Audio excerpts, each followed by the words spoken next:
Ce policier a totalement pété les plombs en garde à vue. À coups de matraque, il a fracturé le coude de la victime, il lui a ouvert l'arcade et lui a infligé plusieurs coups, plusieurs hématomes sur tout le corps. La victime est Mario, un homme péruvien de 42 ans qui était placé en garde à vue pour outrage et rébellion. Il avait au préalable insulté la maman des policiers. Je dis Hagra.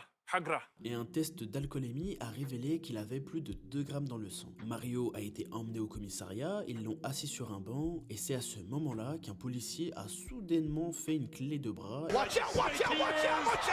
et lui a porté plusieurs coups au visage, sous les yeux passifs de ses 2 collègues présents au moment de la scène. Par la suite, le même policier a enchaîné des coups à la tête alors que Mario ne représentait aucune menace, et il est même allé jusqu'à faire usage de sa matraque télescopique pour violenter un individu qui ne se rebellait pas. La victime avait bien sûr le visage en sang et le coude qui pend au sol. Un médecin est donc appelé et il prendra l'initiative de transférer la victime à l'hôpital. Le médecin va quitter les lieux et Mario va souffrir encore. C'est un 4e policier qui va débarquer pour se défouler de sa mauvaise journée, lui infligeant 11 coups à ce moment-là. Ça fait beaucoup là, non? Les autres policiers sont toujours présents, mais ils ne daignent pas bouger et ils s'amusent de la situation en faisant quelques blagues.